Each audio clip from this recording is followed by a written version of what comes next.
Another episode of the Hazmat Guys Nation Roundtable. This is a multimedia platform to bring hazmat response information and training tips from hazmat members across the globe. I am Bobby Salveson, and I am joined with my usual cohorts with one additional face that's from Hazardous One, as per what's behind him. So, now I'm here with Bob Kosh, Jason Rogers, and George Beatty, who works with me and Mike in FDNY's Hazmat One. And we're just trying out different things. George has some stuff to weigh in on as far as a couple of topics we're bringing up tonight. But what is going up? The chat boards are lighting up. George, don't let them lie to everybody. They work for you, right? He knows. I'll never tell.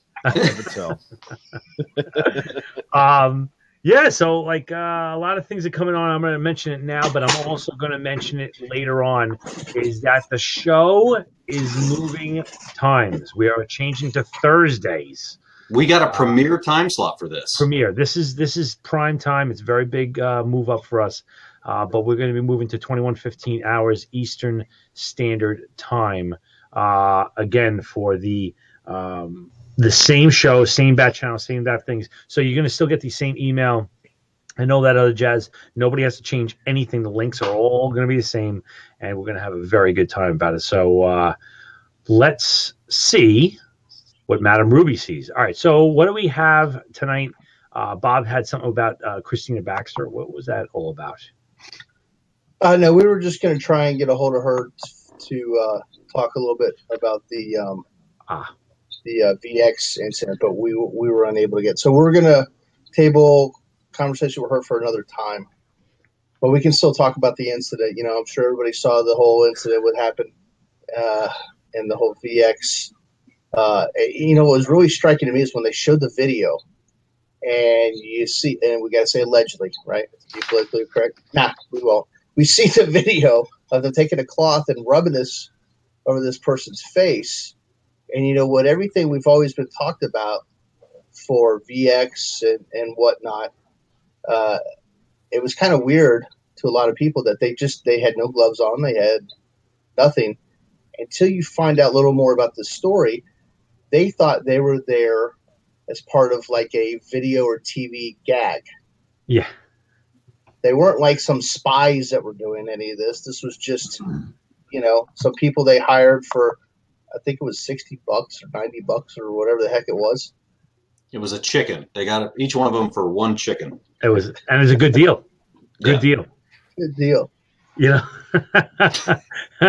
no, but you know what? A lot of the things that are coming out, again, it's going to come out, and I think we're probably going to focus more on this next week. Not because it's a slower business week, but because there's going to be more coming out about this, and I have a feeling that there's more to shake out about this thing. You know, I caught an article, and we're actually working on kind of a feature on Hazmat Nation for this, but I caught an article from the morningexpress.com and had some really cool pictures of what the Kuala Lumpur hazmat team looks like. I mean, it's an interesting response, and they have the closed circuit TV stills and that sort of stuff. But really, I agree. I think there's going to be a lot more come out of this. And something I read that he may have been given 200 times the dose that it would have taken to kill him or something. So, yeah, pretty. One of the things I read that was offline was that, and the majority of the people that are talking about this thing are saying, well, how did he die and the girls didn't? And from what I understand, again, this is unsubstantiated, but that they almost immediately washed their hands. And they're like, oh, we didn't know anything about it. How do you know to wash your hands almost immediately? Like, I'm not buying that part. So that's going to be the interesting part in my mind of what's coming out about this, is that I think these are well-staged people that are in there. And I'd really like to start getting deeper into this and some of the capabilities of the metering and monitoring that we would do if we were getting into this next week, if you guys wouldn't mind this. So let's move along to our quiz. You want to do the quiz? Yeah, why not? Let's get. All right. Put some Let's music, baby. let's roll this up. George, try not to make these guys look too bad, okay? Because I know this is elementary to you. Okay, so this is from HazmatNation.com, and this quiz comes from our good friend Kevin Ryan out in Baltimore, and off his Buzz blog. And I am going to just, we got 12 questions. You can take this quiz yourself on HazmatNation.com under the quizzes, and there are several more, I think, under BuzzBlog and quizzes and drop downs and all that sort of such. Okay, question number 1. What NFPA standard covers protective ensembles for first responders to CBRN terrorism incidences? So your answers are A, 1500, B, 1994, C, 472, or D, 473. What about 704? It's 704. Yeah, if you're very stable and you don't move. Yeah. Thanks for playing, Kosh. Your departing gift will be a free ham sandwich. Well, let's see what you know. What George, hold your answer. I know he knows the answer, but let's see what the trolls think out there. 1994.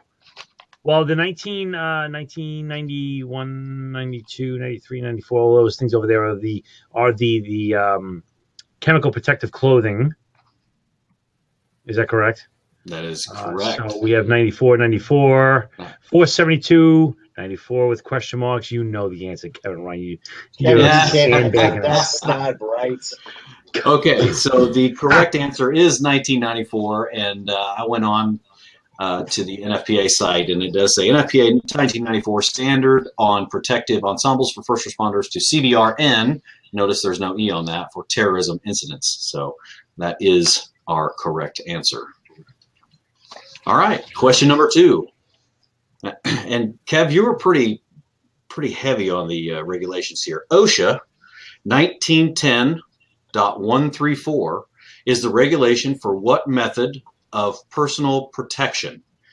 The answers are A, hand, B, foot, C, head, or D, respiratory. Now, Kevin Ryan can't really answer these because he can't. He wrote the quiz. I'm going with D. D. What was D? D again. Say D it. is respiratory. OSHA 1910.134 pertains to what method of personal protection? Anything respiratory. Kenny, Ray, James. James is D? Oh, gotcha. Yeah, that's right. D. D's respiratory. He's. I like it. Final answer. Yes. Seems like the overwhelming response is D. The overwhelming response is correct. So the answer is D, respiratory.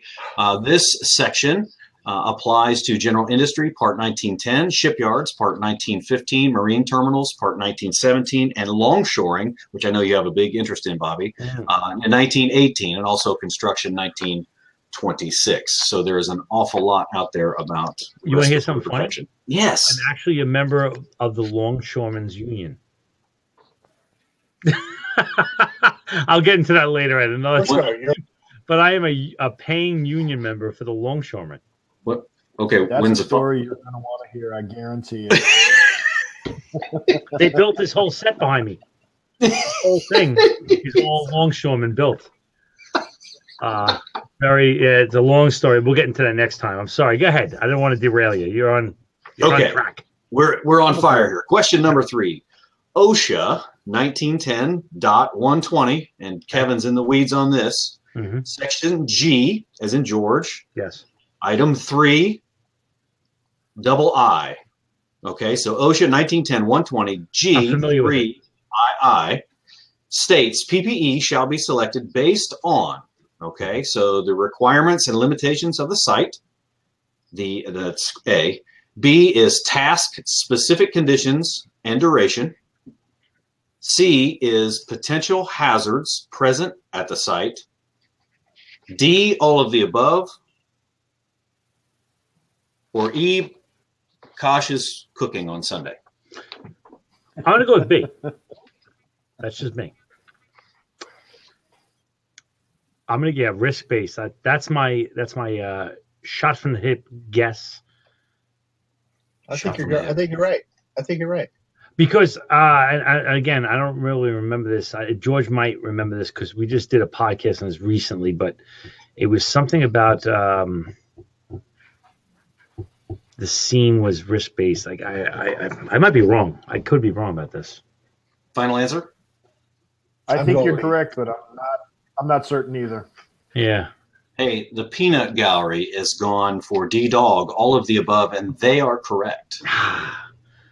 Guys, So the Kevin was really in the weeds on this one, and What the hell do any of those guys know? They don't have. apparently more than us. they've all taken they the don't have a test show. 100 times. Jeez. This is great. Okay. Question 4. NFPA is 1, B is 2, C is 3, or D is 4, according to the NFPA. Let's see what the peanut gallery says again. Let's see. What do we say here? NFPA defines 4 protective ensemble classes. Which Mhm. class provides the highest level of protection? That should be pretty easy, I think. I think a majority of guys know that one, right? I would hope so. You were offline for the question. He was asking what is the highest level of protection? Level A, B, C, or D, which would be answer 1, 2, 3, 4. So No, other way around. Other way around, because NFPA defines 4 protective ensembles classes numerically. 1, 2, 3, or 4. Yeah, there's a 1, 2, 3, Really? or 4 for each class. Yes. So is 1A, 2B? That's how we have it listed on the quiz. So Interesting. you got to know the numerics. So we'll take a 1 equals A, 4 equals D kind of thing. Yes, sir. It looks like people are nailing this one. A equals 1. That is absolutely correct. Circle gets the square. So class 1, level A, protective ensemble, totally encapsulated wear and respiratory protective equipment. And then it goes, class 2 is level B, class 3 level C, and so forth. So doing well. All right, number 5. OSHA classifies a typical fire department work uniform as what level of protection? Ooh. Now, I'm not sure that we can say that the shorts and flip-flops that are worn count What are you as a saying? fire department. What's wrong with that? Are you calling me out on the show? What the? No, I'm not calling you out. It's 30 degrees where you're at. I'm just saying, if you see my untethered legs with flip flops in a hammock, I swear, you were at work? I thought you were riding a chicken. we do have hula shirts though. That is part of. We have one guy that actually had an FDNY shirt made up, and it said their name in the same stitching, but it was a Hawaiian shirt, and he pretended it was. It was issued, but it wasn't. Obviously. Okay, so the OSHA classification, typical fire department work uniform, what level of protection is it? A, B, C, or D level? Oh, let's see what the crew says. Depends on the sock color with the flip flops. If you have black socks with the flip flops, you're all right, I think. Or maybe Only Crocs. in Florida, you're not allowed to get away with that stuff here. Yes. Somebody said after 1700. Overwhelming, response is D. Level D. D is correct. Excellent. All right. Have the I'd go A with team that. out tonight. We are halfway through this agonizing brain teaser. According to OSHA, level B and C, personal protective equipment, are essentially the same except for what major difference? Oh, man. Ray is absolutely right. Socks and Crocs, but that is the last question. I won't mix, but that is the Mike Monaco clause. Socks and Crocs. That's it. This is for what is the difference between B and C? And it is one thing. What is it? Ron coming through first off, fast typer, supplied air. I'm going to split hairs on that. Supplied air to me means hose supplied. It's just basically respiratory change. Okay, Filter. so let me give you the A, B, C, and D for the actual quiz. It's going to make it a little bit more simple. A is hand protection, B is head protection, C is respiratory protection, or D is foot protection. Right. It's going to be respiratory. It's going to be respiratory It's protection. basically, and like Ray says, the SCBA versus the APR Right. is absolutely right. Okay. Number 7. Go. I like this one. Of the 4 major hazards to responders, which is considered the greatest hazard? A, toxicity, B, radiation, C, oxygen enriched or deficient atmosphere, or D, flammability.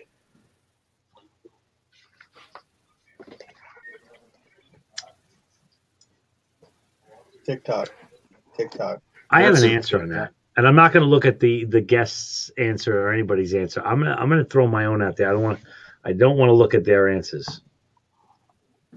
I'm going to say toxicity. I don't know the answers. I don't know, but toxicity by definition is bad for us. That's a definition of it. And I'm gonna go to Kevin Ryan's comment here. Assuming it's an unknown atmosphere that you're entering, unknown problem. So what is the greatest hazard? I know. Listen, I know that there's an order of metering priority where you start with radiation and blah blah blah. You go on. But which one's the worst for me? Well, it actually depends on a couple things, because if you're wearing a plastic suit and it's flammable, you got a problem. If you're going in bunker gear and it's toxic, you got a problem. And Yeah. Let me ask you this. Were you guys taught, we were taught this in our technician level class, that your turnout gear gives you, or the 3 to 30 rule? Yes. You heard that? Right? You Which got perished in 2003, but yes, it's still a good answer. Right. So your turnout gear can give you some protection between 30 seconds and 3 minutes. Yeah, 3 like minutes that. or 30 minutes. Yeah, right. Yeah, right. So I'm going to be honest. I had to call Kevin Ryan about an hour and a half ago, and we discussed this question because I did the same thing in my head. Now, when he wrote this question, it was all about flammability. You're walking into an unknown. You might have clues over the toxicity, time distance shielding for radiation. Your meters are going to be telling you about oxygen enriched or deficient atmosphere. But how fast can something flash? And do you want to end up being the saran wrap guy? Right. And I'll make the argument, and I see a lot of people saying, well, flammables can be toxic before LEO. I see people saying that, but I'll be honest with you, there's quite a few chemicals that are toxic way before their flammable range. And there's quite a few flammables that are flammable way before their toxic range. So this is a really tough one because I don't know what the real answer was. I would say all right, so break down radiation. Radiation, let's say it's gamma or neutron, because alpha, beta, I can protect myself pretty easily. Just put respiratory protection on, bang, I'm done. So that really, in the realm of things, is really not a big deal. Corrosives, yeah, they burn, but I can do something about that. Flammables, it happens in a split second, so that's a problem. Toxics are literally designed for me to screw up. I'm going to stick with my toxics. I mean, yeah, oxygen deficiency, but if I have SCBA on and if I go in, I'm assuming that we're going in properly prepared. What's my biggest hazard? So if I have my PPE on and I'm saying bunky gear because that's what I always wear, and my SCBA like I always wear, what's my biggest problem? It's going to be toxics. Yeah, my SCBA is going to fix most of my respiratory problems. However, I'm pretty protected on flammability aspects. This is a good discussion question. It is. And you're going to be looking at your instrumentation to see where your is. Yeah. Then possibly stop, back out, and change the whole process. Right. And if I hit an action level of any type, which is basically a low-level alarm, alarm one, whatever the hell you want to call it, the thing beeps, that should be start of stop and retreat. Why did that do that? Yeah, Just on because the at that basic point you need to tenet do of it, an right? evaluation of what happened, and if your atmosphere changed, your environment changed, now you have to reevaluate what's going on and see if you need to reevaluate your PPE at the same time. Right. Mike said he's gonna. Mike Kimura, I believe, is Mike Kimura saying he's wearing his bunker gear under the level A. Apparently, he's trying to make the next weight class in wrestling. So he's gonna drop. I know how that works out for you. Yeah, there is, and Kevin Ryan says there's a different school of thought in different areas. And you know what? I'm working tomorrow with George, and we are literally going to throw this question on there. For George. And see what the guys think. And to be honest with you, let's throw this back on the table next week, because this is a good question. Of it opens so many questions of what if. Yep. So okay, Jason, circle that question and highlight it. Circle that one. That's a good one. Let's throw that out there next time. I got it. This could be an entire article. Okay, question number 8. When faced with a splash hazard with a known level of contaminant and an amount, what level of protection is most appropriate? So this is one of those ones where, okay, I got to read it again. I got to think this through because I'm going to overthink this. So I'll read it one more time. When faced with a splash hazard with a known level of contaminant and an amount, what level of protection is most appropriate? And then Kevin throws in the NFPA level 1, OSHA level C, NFPA level 2, OSHA level B. Wow.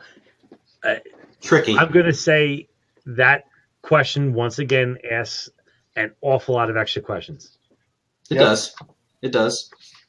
Because I could throw a dozen. What's the vapor pressure? Is it a vapor hazard? Is what I'm saying. And as I said, I don't think he wants us to. And correct me if I'm wrong, because he's in here typing as fast as he can. But he wants us to read the question. I'm going to go back to my 5th grade English teacher. Read the question. Read the words that are there. Splash hazard with a known level of contaminant and amount. So I guess. Well, I just invited him to come on the show. Well, so, of course you did. Because he's a jerk. And I know. I know. Good dude. Aren't we all?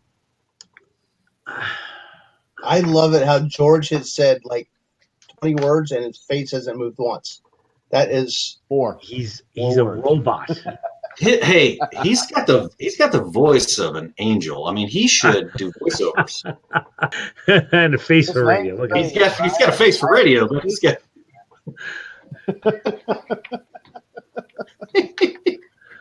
You know what? I don't know. Can you read that question again for me? No. You suck. Yes. Okay. When faced with a splash hazard with a known level of contaminant and a known amount, what level of protection is most appropriate? If it's all known, if you know everything about it. It doesn't mean that it's safe. I might know it's the worst. It's methyl death. I don't know if it's safe. So I can say, yeah, it's A. I can say it's B. I can say it's D. I can say it's D. I can say, oh yeah, I know there's water on the ground. I know it's not going to hurt me. I can wear shorts and flip-flops like I normally do. Forget about it. I mean, if it's an unknown, yes, Ray is saying an absolute thing. It is a level B by minimum, and I believe that's NFPA. No, not NFPA. OSHA 1910-120, and I could get you the thing, but it's in the podcast. There is a minimum. No, wait, is it B? I think it is B. Is the minimum for an unknown by law? I believe you're correct, and the difference here is it's saying it's known. That it's known. So I'm gonna. Listen. Here's what I know, right? So here's what I'm thinking. I'm kind of taking a step back from hazmat technician, and I'm kind of going more into maybe hazwapper. Going, okay, I'm here to clean this up. they're kind of more we're wearing the minimal stuff to clean the stuff up, and I know that I'm going to be going through. That's where I kind of went All with right. that. Then, Bob, I'm going to throw you in the hot seat. What do you think? Mm, Because Good this is answer. a lot. I have a lot of questions. Like, is That- the oxygen level good? You Oxygen know, level I is mean, fine. Yeah, we can go a whole bunch of different directions with this. Oxygen level's fine. It's ventilated. You're outside atmosphere, no problems. And it's a known concentration and the whole 9 yards. No, yeah, you know everything about it. Go with B.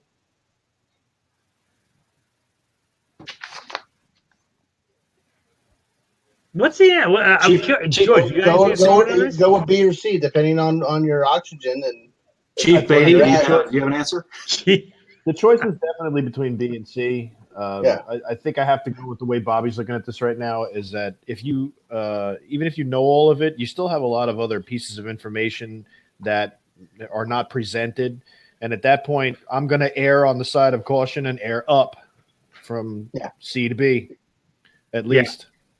You know what? One Initially. that we haven't even talked about is the scared chief effect. Oh, so it's level A. You know, I mean, how many times? And we've had We don't mess around. Level A. Yeah. many times where we got to go level A, and the suit manufacturers love us to say level A. Oh my God, we're selling another $1,600 suit. In all reality, I mean, George works with me. We do maybe 2 in the FDNY. We do 2, maybe 3 level A entries a year. That's not a lot. Are you drinking windshield wiper fluid? It does is. look I that left him a little bit. It does. He's a mechanic. Did you know I'm an auto mechanic as well? Yes. We're lucky it's not green, like it's Gatorade and stuff like that. No, that's the winterized stuff. I'm not drinking the winterized stuff. You got to drink Okay. summer fluid. Okay. Summer fluid What's winterized stuff? Shut That's up. the green. That's the green stuff that doesn't freeze.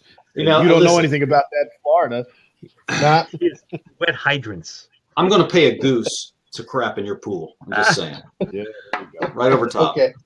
Right over top. Good. It's frozen. It'll be easy to clean up. Yeah. So that's an interesting one. That's Okay. So Kevin has the answer listed as level C, and we'll let him defend himself on that. I got it wrong. I chose level B because there's unknowns and I'm reading into it. And you want to be, I'm thinking actually SCBA level B just to protect yourself, but he might have written this question using the theory it was baking soda or something. I don't know. So okay. Number 9, we're on the last page here. OSHA 1910-120 Q specifies levels of training for personnel. What level of training is best suited for level A entries? That's pretty easy. I think Awareness, operations, technician, or specialist? Technician level. I agree. All right. Yes, the answer is technician level. And if he went into the weeds, so can I. That actually is 1910-120 Q 6III. See, I knew it was all about you. You, me, look at me. Oh. Me. I checked him. I checked him on that one. I checked him. I love it. Okay, number 10. Which of the following factors should be considered when selecting PPE? A, confined or ventilated scenario. B, volume of product involved. C, chemical states of matter. D, all of the above, or E, none of the above. He should write test questions for universities. Oh my God! All right. So you're considering factors for PPE. A, confined or ventilated space. B, volume of product. C, chemical states of matter. D, all of the above, or E, none of the above.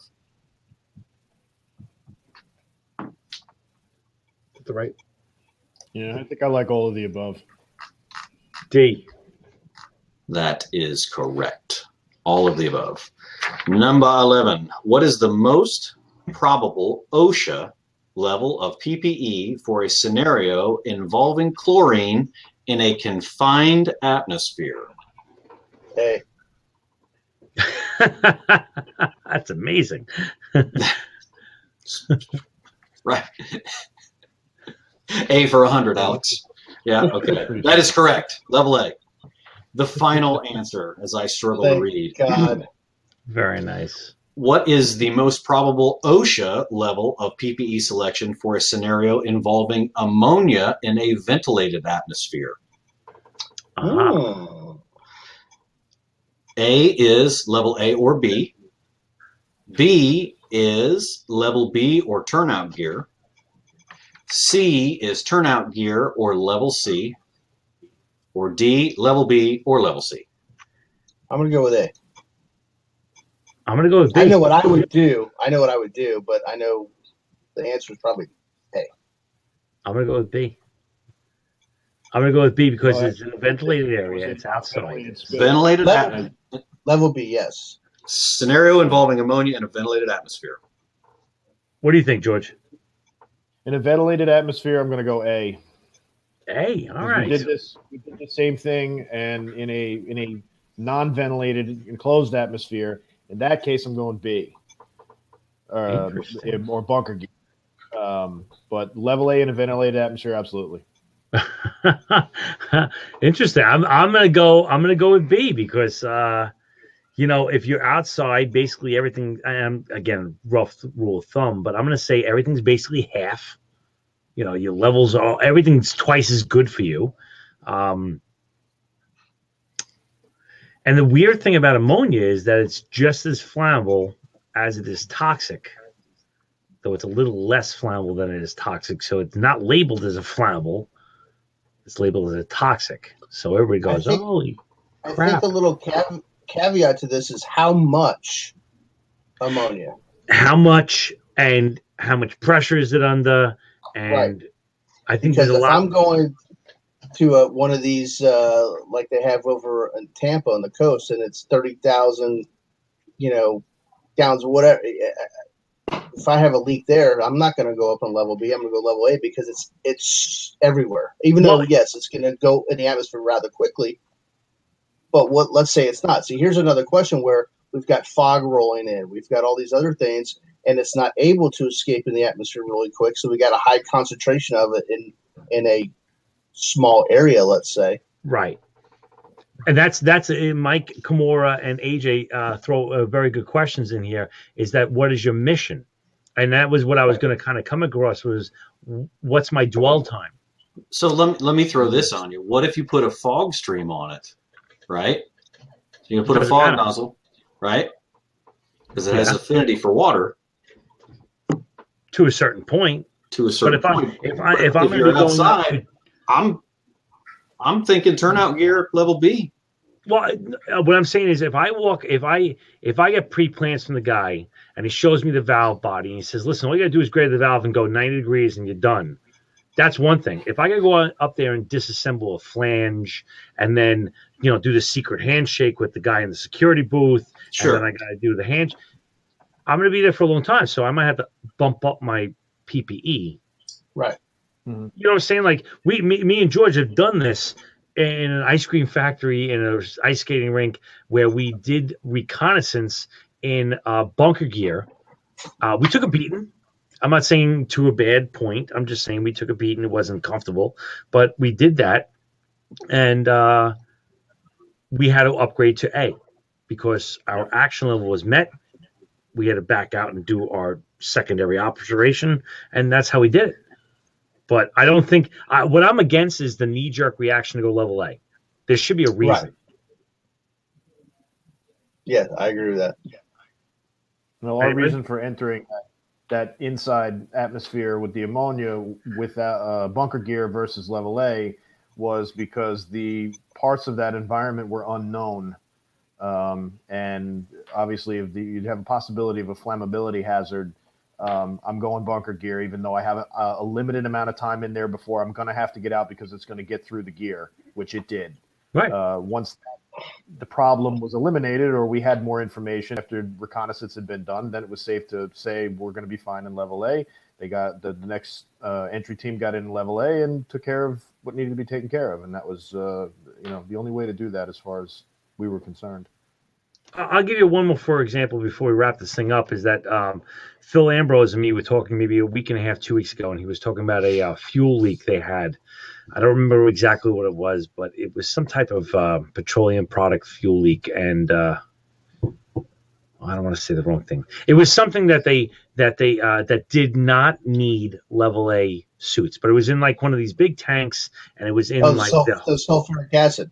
That was it. It was sulfuric acid. Sulfuric acid leak. Sulfuric acid.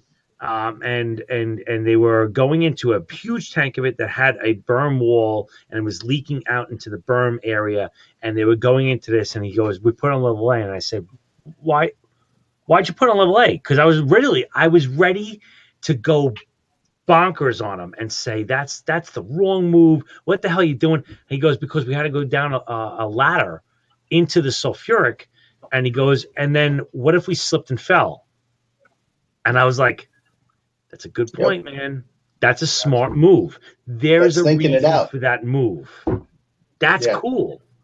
That's thinking." So, whatever. That's about it for this show. Are we all good with this? Yeah, I think it's back. I love these quizzes. I love this stuff. He's gonna Kevin Ryan said he's gonna be rewriting the Buzz blog part 2, and read it if you get a chance. By all means, do that. Once again, before we start wrapping this thing up, I want to announce once again that we are going to be moving this show. This is the last time it's on Tuesday nights at 21:15 hours Eastern Standard Time. We are moving to Thursday nights on 21:15 hours. So next week, we're going to be 7 days plus 2, so 9 days from now. Let me see. Hold on a second. So it'll be 9 days from now. We're going to be starting this back up. You get the same email, same links, same all that jazz, and we're going to have the same jocularity. So we'll go around this thing. That wraps up another episode of the Hazmat Guys Nation Roundtable.